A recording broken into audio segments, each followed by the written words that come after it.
नया नियम मत्ती रचित सुसमाचार इसका 10वां अध्याय पहले वचन से आखिरी वचन तक हम सुनेंगे। फिर उसने अपने 12 चेलों को पास बुलाकर उन्हें अशुद्ध आत्माओं पर अधिकार दिया कि उन्हें निकाले और सब प्रकार की बीमारियों और सब प्रकार की दुर्बलताओं को दूर करे। इन 12 प्रेरितों के नाम ये हैं। पहला शमौन जो पतरस कहलाता है और उसका भाई अंद्रियास, जब्दी का पुत्र याकूब और उसका भाई यूहन्ना, फिलिप्पुस और बरतुल्मै, थोमा और महसूल लेने वाला मत्ती, हल्फई का पुत्र याकूब और तद्दै, शमौन कनानी और यहूदा इस्करियोती जिसने उसे पकड़वा भी दिया। इन 12 को यीशु ने यह आज्ञा देकर भेजा, अन्य जातियों की ओर न जाना और सामरियों के किसी नगर में प्रवेश न करना, परंतु इस्राएल के घराने ही की खोई हुई भेड़ों के पास जाना और चलते चलते यह प्रचार करो, स्वर्ग का राज्य निकट आ गया है। बीमारों को चंगा करो, मरे हुओं को जिलाओ, कोढ़ियों को शुद्ध करो, दुष्ट आत्माओं को निकालो। तुमने सेत में पाया है, सेत में दो। अपने पटुकों में न तो सोना और न रूपा और न तांबा रखना। मार्ग के लिए न झोली रखो, न 2 कुर्ते, न जूते और न लाठी लो, क्योंकि मजदूर को उसका भोजन मिलना चाहिए। जिस किसी नगर या गांव में जाओ तो पता लगाओ कि वहाँ कौन योग्य है, और जब तक वहाँ से न निकलो उसी के यहाँ रहो।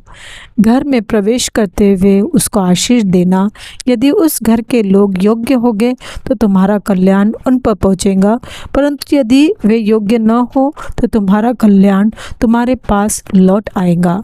जो कोई तुम्हें ग्रहण न करे और तुम्हारी बातें न सुने, उस घर या उस नगर से निकलते हुए अपने पाँव की धूल झाड़ डालो। मैं तुमसे सच कहता हूँ कि न्याय के दिन उस नगर की दशा से सदोम और अमोरा के देश की दशा अधिक सहने योग्य होगी। देखो, मैं तुम्हें भेड़ों के समान भेड़ियों के बीच में भेजता हूँ, इसलिए सांपों के समान बुद्धिमान और कबूतरों के समान भोले बनो। परंतु लोगों से सावधान रहो, क्योंकि वे तुम्हें महासभाओं में सौंपेंगे और अपनी पंचायतों में तुम्हें कोड़े मारेंगे। तुम मेरे लिए हाकिमों और राजाओं के सामने उन पर और अन्य जातियों पर गवाह होने के लिए पहुँचाए जाओगे। जब वे तुम्हें पकड़वाएंगे तो यह चिंता न करना कि हम किस रीति से या क्या कहेंगे, क्योंकि जो कुछ तुमको कहना होगा वह उसी घड़ी तुम्हें बता दिया जाएगा। क्योंकि बोलने वाले तुम नहीं हो, परंतु तुम्हारे पिता का आत्मा तुम में बोलता है। भाई भाई को और पिता पुत्र को घात के लिए सौंपेंगे, और बच्चे माता पिता के विरोध में उठकर उन्हें मरवा डालेंगे। मेरे नाम के कारण सब लोग तुमसे बैर करेंगे, पर जो अंत तक धीरज धरे रहेगा उसी का उद्धार होगा। जब वे तुम्हें एक नगर में सताए तो दूसरे को भाग जाना।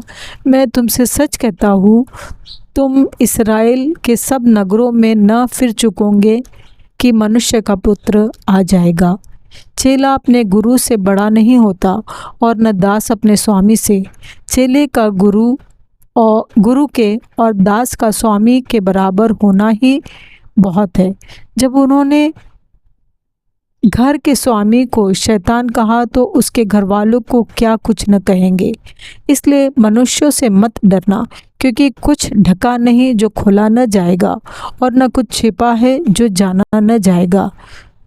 जो मैं तुमसे अंधियारे में कहता हूँ उसे तुम उजियारे में कहो, और जो कानों कान सुनते हो उसे छतों पर से प्रचार करो। जो शरीर को घात करते हैं पर आत्मा को घात नहीं कर सकते, उनसे मत डरना, पर उसी से डरो जो आत्मा और शरीर दोनों को नरक में नष्ट कर सकता है। क्या पैसे में 2 गौरैयें नहीं बिकती? तो भी तुम्हारे पिता की इच्छा के बिना उनमें से एक भी भूमि पर नहीं गिर सकती। तुम्हारे सिर के बाल भी सब गिने हुए हैं, इसलिए डरो नहीं, तुम बहुत गौरैयों से बढ़कर हो। जो कोई मनुष्यों के सामने मुझे मान लेगा, उसे मैं भी अपने स्वर्गीय पिता के सामने मान लूँगा। पर जो कोई मनुष्यों के सामने मेरा इनकार करेगा, उससे मैं भी अपने स्वर्गीय पिता के सामने इनकार करूँगा। यह न समझो कि मैं पृथ्वी पर मिलाप कराने आया हूँ। मैं मिलाप कराने नहीं, पर तलवार चलवाने आया हूँ। मैं तो आया हूँ कि मनुष्य को उसके पिता से, और बेटी को उसकी माँ से, और बहू को उसकी सास से अलग कर दूँ। मनुष्य के बैरी उसके घर ही के लोग होंगे।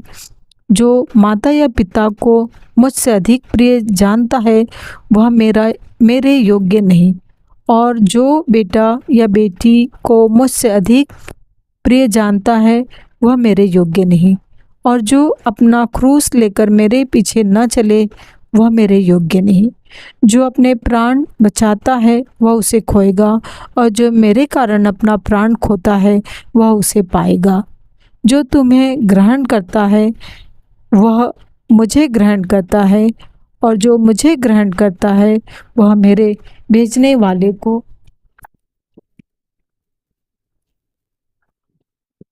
ग्रहण करता है। जो भविष्यद्वक्ताओं को भविष्यद्वक्ता जानकर ग्रहण करे, वो भविष्यद्वक्ता का बदला पाएगा, और जो धर्मी को धर्मी जानकर ग्रहण करे, वह धर्मी का बदला पाएगा। जो कोई इन छोटों में से एक को मेरा चेला जानकर केवल एक कटोरा ठंडा पानी पिलाए, मैं तुमसे सच कहता हूँ, वह किसी रीति से अपना प्रतिफल न खोएगा। यह परमेश्वर का वचन है। परमेश्वर का धन्यवाद हो।